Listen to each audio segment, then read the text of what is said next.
नमस्कार दोस्तों, एक बार फिर स्वागत है आप सबका हमारे YouTube चैनल अमोघ एजुकेशन में। अभी तक की क्लास में हमने चौथी यूनिट की बात की थी, जिसमें हमने भक्तिकाल और भक्तिकाल की निर्गुण सगुण धारा और निर्गुण सगुण में दोनों ज्ञानाश्री प्रेमाश्री शाखा की बात की थी। उसके बाद हमने कबीरदास के जो पद दिए हजारी प्रसाद द्विवेदी द्वारा संकलित पद संख्या 160 से 210 तक, उनकी बात की थी। आपकी एक और रचना जो इस यूनिट में लगी हुई है मलिक मोहम्मद जायसी की पद्मावत, जिसमें नागमती वियोग खंड है, वो आपके सिलेबस में दिया हुआ है। तो आज हम उस पर बात करते हैं। उससे पहले हम मलिक मोहम्मद जायसी के बारे में जान लें, उनकी कुछ रचनाओं के बारे में जान लें। उसके बाद हम नागमती वियोग खंड के बारे में बात करेंगे।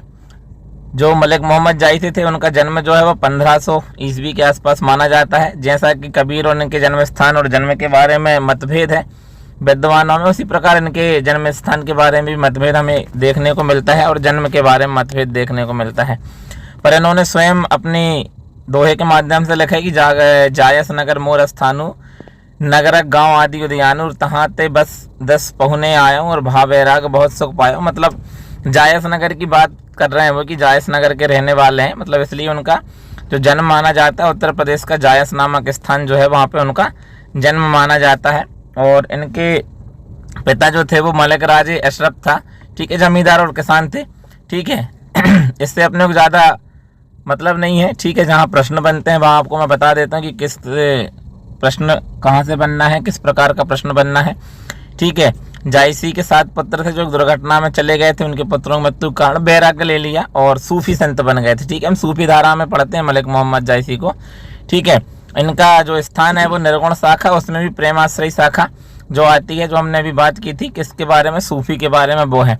जो यहाँ किसके दरबार में थे, ये तो अमेठी के राजा थे, राजा राम सिंह, ठीक है। यहाँ से दोनों से प्रश्न बन सकते हैं कि कहाँ के राजा हैं और राजा का नाम क्या है, ठीक है। तो अमेठी के राजा हैं और राम सिंह उनका नाम है। तो इनके संरक्षण में ये हमारे कौन रहे हैं, जायसी रहे हैं, ठीक है। जायसी को किनका संरक्षण प्राप्त था, तो राजा राम सिंह का संरक्षण इनको प्राप्त था, ठीक है। जायसी सूफी प्रेमाख्यान काव्य धारा के कवि हैं, ठीक है। अवधी भाषा में इन्होंने रचना की है, ठीक है। किस भाषा में की है, एक अगला प्रश्न बनता है आपका, किस भाषा में रचना करते थे, तो अवधी भाषा में रचना की है।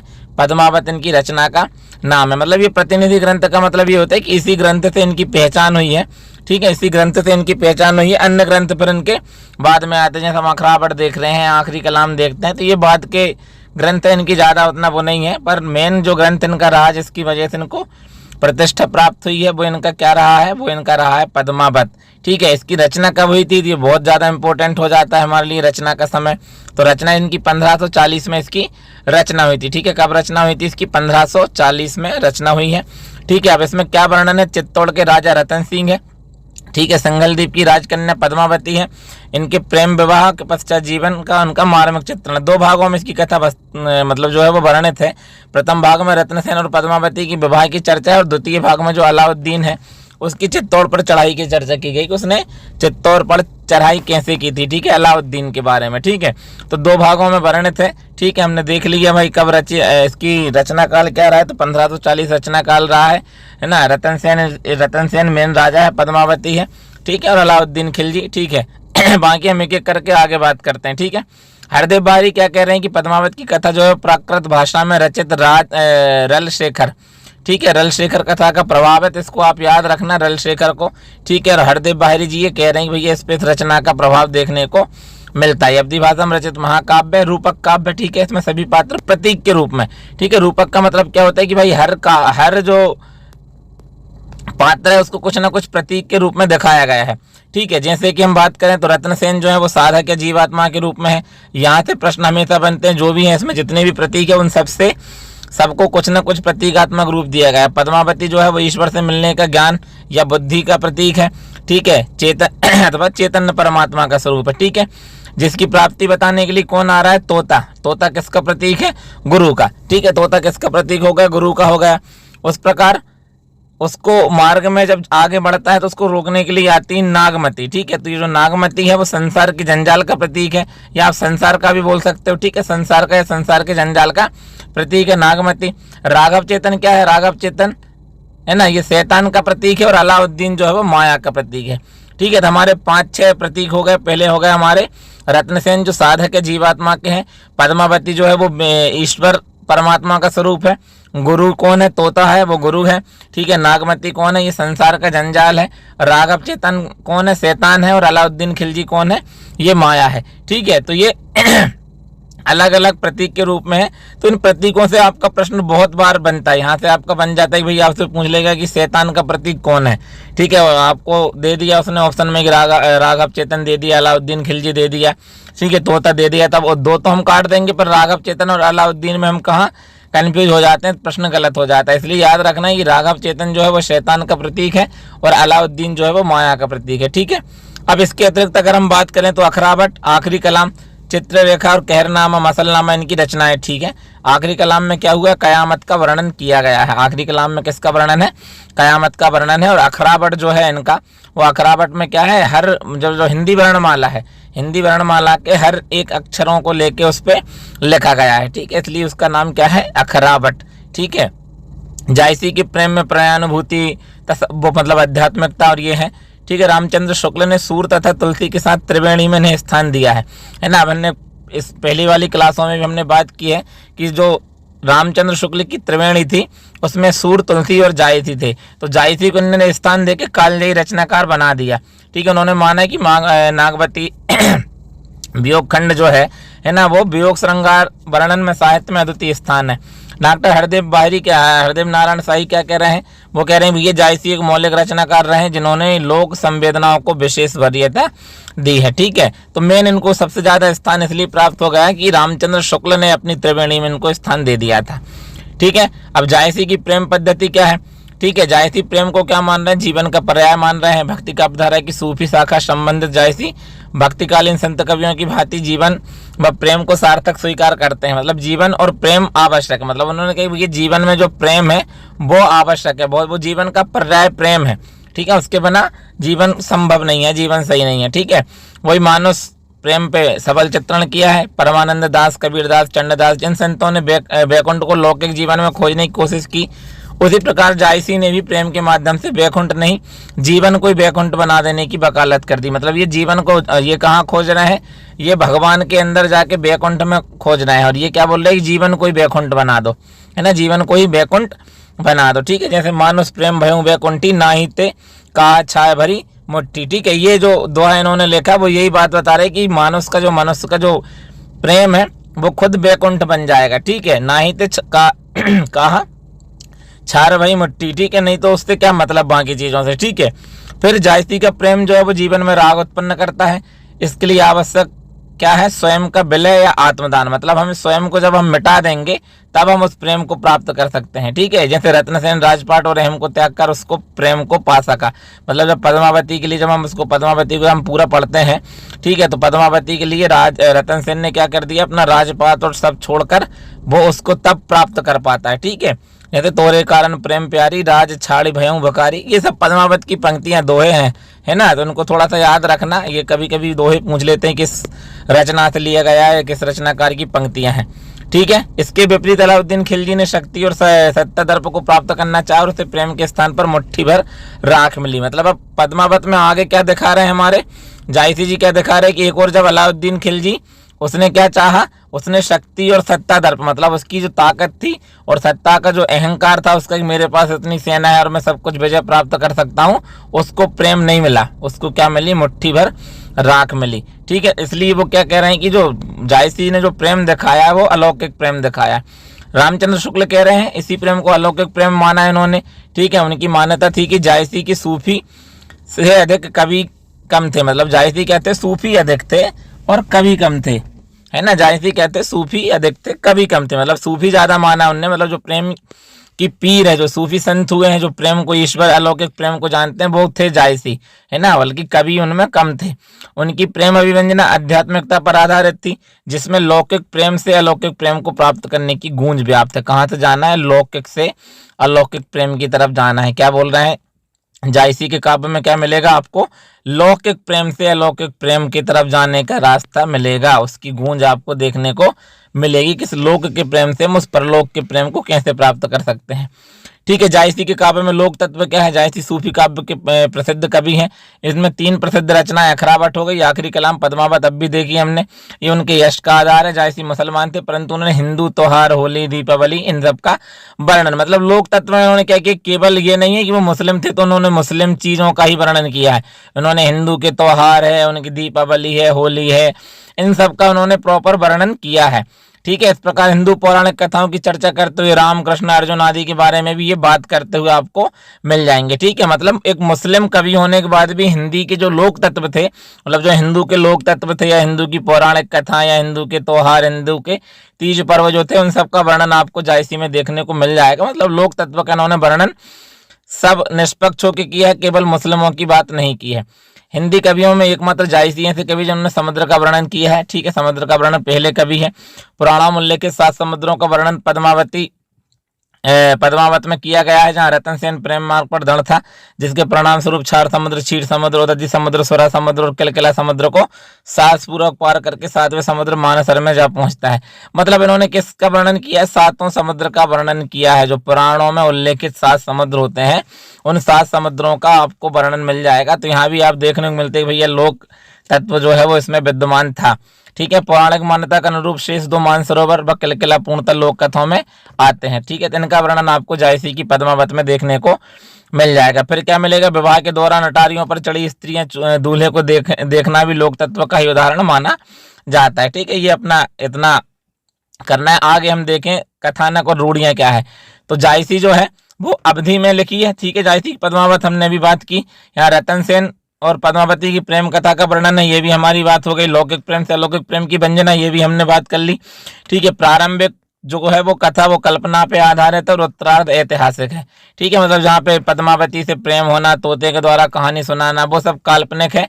पर जब अलाउद्दीन खिलजी और उनके युद्ध की वर्णन होता है, वो ऐतिहासिकता का तत्व लिए हुए है। ठीक है, तो कथानक हमने देख लिए 2 भागों में है, पहला कल्पना पे आधारित है और दूसरा किस पे आधारित है, दूसरा ऐतिहासिकता पे आधारित है। पद्मावत की ऐतिहासिकता का विश्लेषण के 2 भागों के आधार पर किया जाता है। पहले भाग में रत्नसेन पद्मावती की प्रेम कथा, दोनों विवाह चलती है, और दूसरे भाग में क्या होता है, चित्तौड़ लौटने के बाद की कथा का वर्णन आपको देखने को मिलता है। ठीक है, फिर अगर आगे बात करें तो कथानक के पहले भाग की कहानी का संबंध लोकाख्यान, मतलब लोकों में जो प्रचलित चलती है ना कथा, लोकाख्यान मतलब रिटर्न में नहीं रहेगी, मतलब लिखित में नहीं मिलेगी आपको। लोक आख्यान मतलब सिर्फ बोलचाल में चल रही है कि लोग हम किदवंती चलती भैया ऐसा हुआ था, ऐसा था, उसका कहीं पे आपको लिखा नहीं मिलेगा। जबकि दूसरे भाग में ऐतिहासिकता के कुछ संदर्भ विद्यमान है, मतलब वो आपको लिखित में जो इतिहास ग्रंथकार रहे उन्होंने लिखा है उसमें मिलेंगे। कथानक के दूसरे भाग में भी कुछ कल्पना है। ठीक है, इनसे अपने को ज्यादा वो नहीं करना, जहां से प्रश्न बनने की संभावना नहीं है। अन्य रूढ़ियां और इनकी बात कर लें तो वही माता पिता का किसी देवी की आराधना से संतान का उत्पन्न होना। ठीक है, नायिका का अत्यंत रूपवती होना, स्वप्न दर्शन मतलब ये चित्र दर्शन के द्वारा राजा प्रेम कर रहा है किसी पक्षी के द्वारा नायक नायिका के सुंदर का वर्णन, इसमें भी हीरामन तोता वर्णन करता मिल जाएगा। ठीक है, शिव मंदिर में नायक नायिका का गुप्त मिलना, शिव पार्वती द्वारा नायक को कष्ट देकर उनकी सहायता करना, इस प्रकार की रूढ़ियां बहुत है। ये आप देख लीजिएगा, पीडीएफ में आपको सब मिल जाएगा। ठीक है, पति की मृत्यु के बाद पत्नी जो है वो सती हो जाना, हीरामन तोते के साथ पद्मावती का वार्तालाप, ये सब के सब क्या है, रूढ़ियां हैं ना। मतलब रूढ़ियां का मतलब ये चल रहा है, पहले से ही चली आ रही। रूढ़ी मतलब क्या है, जो चीजें जिनका कोई तर्क नहीं है, जिनका कोई आधार नहीं है, जो कहीं लिखित में नहीं है, पर वो चली आ रही है ना। वो कैसी चली आ रही है, वो केवल चली आ रही है, उनका कहीं कोई आधार नहीं है, कहीं कोई उनका तर्क आपको नहीं मिलेगा। ठीक है, पर हम उन चीजों को मानते हैं। ठीक है, वो क्या कहलाती है, आपकी रूढ़ियां कहलाती है। ठीक है जैसे मृत्यु भोज है। ठीक है, मृत्यु भोज होगा या कुछ आप दूसरी चीजें देखोगे तो ये सब रूढ़ियों के उस पे है। ठीक है, कुछ कुछ चीजें हम माने जा रहे हैं, हमें नहीं पता है। ठीक है, कुछ कुछ चीजें माने जा रहे हैं पर नहीं पता है। ठीक है, फिर जायसी ने प्रकृति का वर्णन किया है, तो आपको पद्मावत में नदी मिल जाएगी, नदी है, वाटिका है, समुद्र है।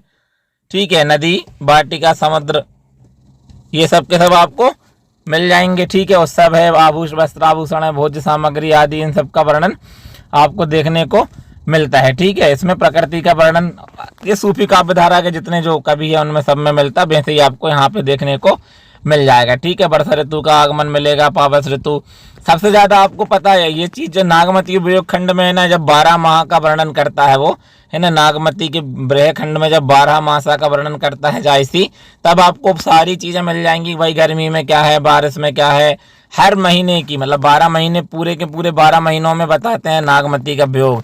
तो वहां पे भी आपको पद्मावती में क्या मिल जाएगा देखने को, आपको देखने को मिलेगा कि भाई प्रकृति का चित्रण किस प्रकार किया है जायसी ने। ठीक है, आलम्बन रूप, इसमें पद्मावत कृति के आलम्बन रूप के अंतर्गत प्रकृति के 2 रूप सामने आई है। ठीक है, एक तो बिंब ग्रहण प्रणाली, मतलब बिंब हमने भी पहले कबीर के उसमें बात की थी, बिंब और प्रतीक वो वाली, और दूसरे नाम परिणत प्रणाली को अपनाकर प्रकृति में वस्तुओं केवल नाम ही गिना दिए गए हैं। ठीक है, प्रकृति के भव्य रूप की झांकी अंकित करते हुए जायसी जो है वो मानस रोधक का अत्यंत रम्य वर्णन प्रस्तुत कर रहा है। ठीक है, मतलब आप सिंपल सी बात है, प्रकृति का आपको बहुत ज्यादा वर्णन इनके काव्य में मिल जाएगा। अगला तत्व आता है रहस्यात्मकता का। ठीक है, रहस्य क्या होता है हमने देखी थी भैया, जहाँ पे निर्गुण में प्रेम या भावना का तत्व जहाँ जुड़ जाता है वो रहस्यवाद कहलाता है। ठीक है, जैसी रहस्यवाद की झांकी काव्य में अंकित की गई है, उन्होंने उस रहस्यमय सत्ता और संकेत किया जो संसार का नियमन करती है तथा अपने दिव्य सौंदर्य का अत्यंत आलोक में वो करती है। मतलब आपको रहस्यवाद भी यहाँ पे देखने को मिलेगा, जैसे रवि शशि नखत दपही ओही ज्योति और जह जह बिहसी सुहा भई हंसी। ठीक है, तो ये आपको देखने को मिलता है कि भाई रहस्यात्मकता है। उपदेशात्मकता मिलेगी आपको, मतलब आपको उपदेश भी देने को मिलेंगे, जैसे हमने कबीर के दोहे में देखा था ना कि नीति भी मिल रही है ना, नीति परक दोहे भी उन्होंने दिए हैं, है ना, आडंबर होने के विरोध के बाद नीति परक दोहे भी हैं, तो वो नीति इसमें भी उपदेश मिलेगा आपको।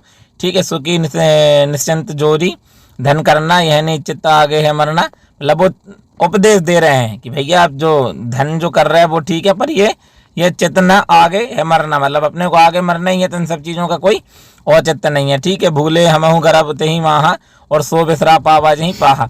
ठीक है, तो इस प्रकार उन्होंने क्या किया है, इस प्रकार उन्होंने अपने उसमें उपदेश का स्वरूप भी देखने को मिलता है। प्रतीकात्मकता तो है ही है, प्रतीक का तो हमने बहुत अच्छे तब भी बात की हमने।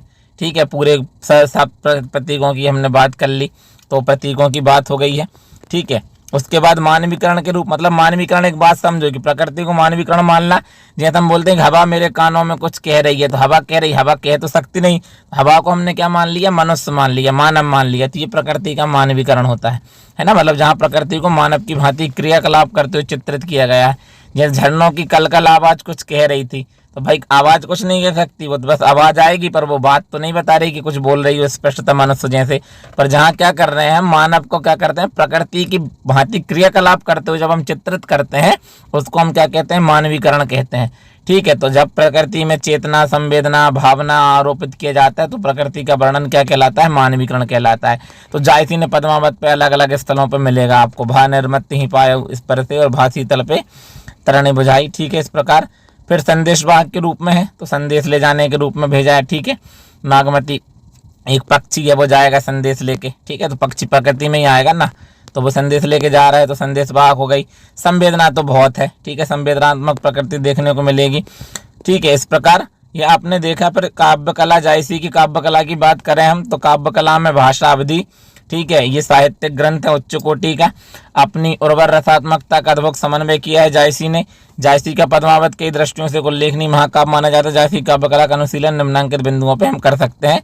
सौंदर्य निरूपण किया है इन्होंने, ठीक है, जैसे भंवर केशव मालती रानी भैंसे और बेहसर सुरही ले ही अरधानी। ठीक है, मतलब उनकी किसका सौंदर्य का वर्णन कर रहा है, अब वो नागमती के सौंदर्य का वर्णन किस प्रकार कर रहा है वो मिलेगा। वस्तु का निरूपण किस प्रकार कर रहा है वो आपको मिलेगा।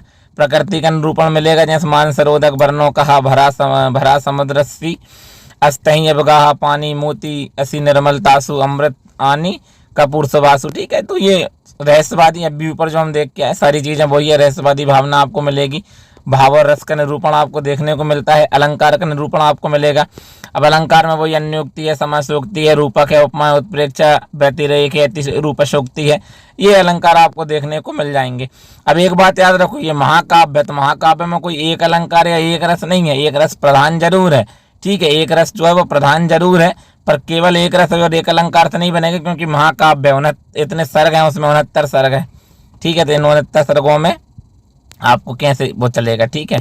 तो इसलिए आपको याद रखना है, बहुत बड़ा है तो बहुत अलंकार उपमा मिलेगा, रूपक मिलेगा, छंद योजना में आपको सारी चीज़ें मिलेगी। भाषा हमने अब भी बात कर ली बहुत बार, अवधी और वो भी ग्रामीण बोलचाल की भाषा का प्रयोग किया है इन्होंने, ठीक है।